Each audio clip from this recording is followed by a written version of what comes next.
All right, welcome to a CP Mindset Talk. I'm Dr. Cassie Preston, a mental performance coach and the founder of CP Mindset.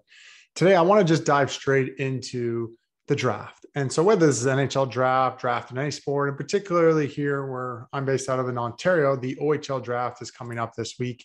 And I had a really kind of wanted to do this. I made a video a few years back. I think it's important to frame the draft or any draft in particular because we can get consumed and it can be such an emotional day and can really hold us back as an athlete and people, and a lot of the mindset pieces that can come out of it often can get missed. And so I want to share my screen here and just walk through some really important key concepts, because I was going through it with a player last week and he's predicted to go in the top 2 rounds, and I'm like, that's great. And I was just like diving into like the importance of taking a critical lens to both thinking before the draft and after. The importance of then owning your story during and, more importantly, after, whether you get drafted or not, or you go higher than you like or not. And lastly, and really important, staying connected to the love of the game, which is supersedes and overcast anything that the draft or any draft can do. And so I'm going to dive into those each three in turn here. And I think they're so important regardless of where you are in your career or what draft or any draft you're kind of thinking about. So the first one, when I'm talking about taking a critical lens, what does that mean? Well, generally, when we're looking at drafts in general, we think that they're so important.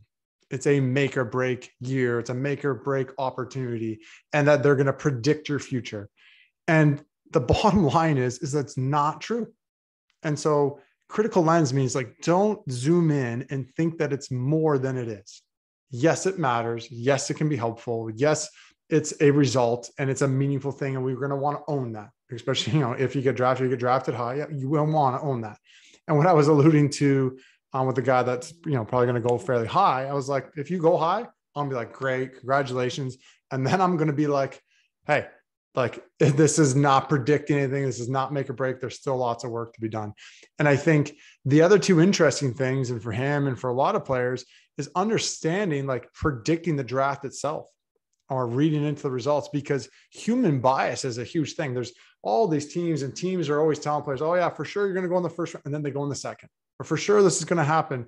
And everybody loves to tell other people positive news. Hey, I think you're so good. I think you're going to go this high. Nobody wants to tell you the critical, the like, hey, worst case scenario is you're going late. You're going later than this. You're not going to get drafted. And that is important for you to think about before and after, because there's this human bias where we want to be really positive and tell other people good news and be excited with them. But it's just a day, it's just a result, and it doesn't determine your career. And so take a critical lens to all of the information you're getting when you're looking at it and you're thinking about this day, and you zoom out. Yes, it matters, right? But it doesn't determine the future. Take a critical lens. It doesn't predict the draft as well. I did a little research ourselves on like the last 5 drafts. I think it was from 2015 to 2019 or so. And like only 50% of first round OHL draft picks go on to get even drafted to the NHL, let alone play.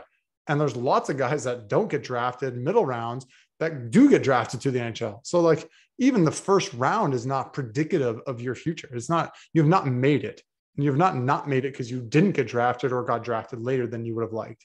So that leads us into the second one, which is, so important, is just to own your story. And I'll use the word story very intentionally here, because regardless of who you are or where you are, your job is to own it. Own both who you are, your best self, and all the facts that have happened. And if you inflate and turn the facts into a negative or too positive, and are both problematic. And so see it as a result. So whatever happens on the draft day, the Saturday or whatever, or has happened in the past one, don't get complacent. If it goes well, like I said, this guy gets drafted, in the first round, I'm going to be calm, great.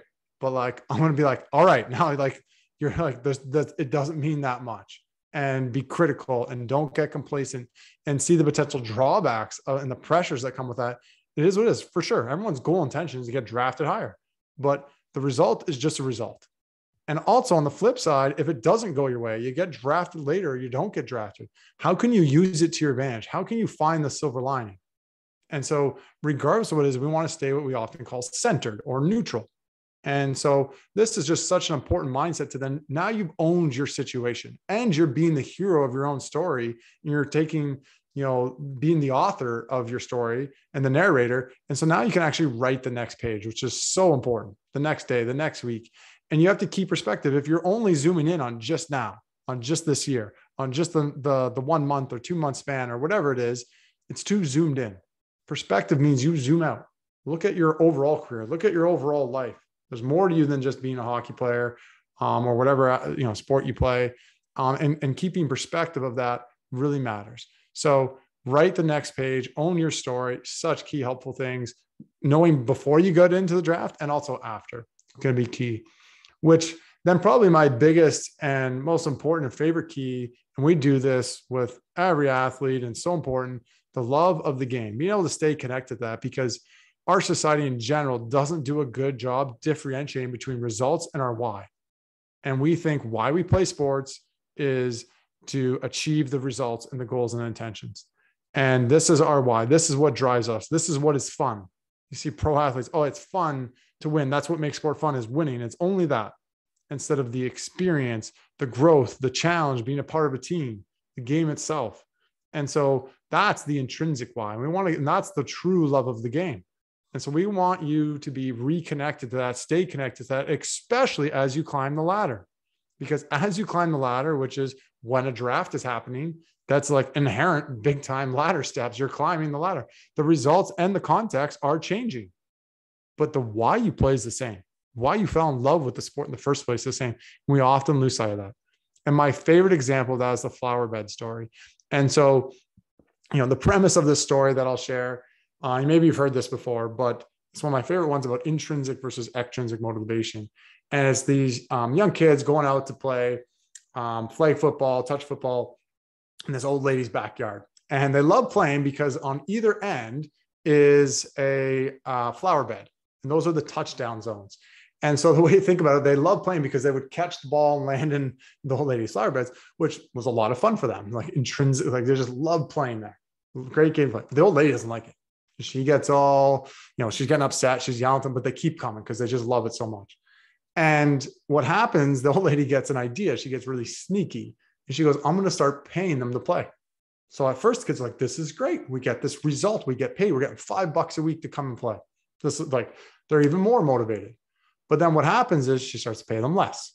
And then it's $1. And then it's 50 cents. And it's a quarter. And they're like, screw this. We're not playing anymore. Because it just became about the money, the result. And so when I work with pro athletes, literally it's money on the line. When you're a junior athlete, you rise in the ranks, it's not exactly money, but the result, the context, you can get consumed and think that's your why. Impressing others, being the best, your stat line, which, as you get into pro sports, becomes literally money and dollars in the account. And so, yes, that matters. Yes, you can have goals and intention about that. And so those are the results, but it's not the why you started when you were 5 years old or 7 years old. Oh, this is what makes sport fun, is making money, or the result. We want to detach from that.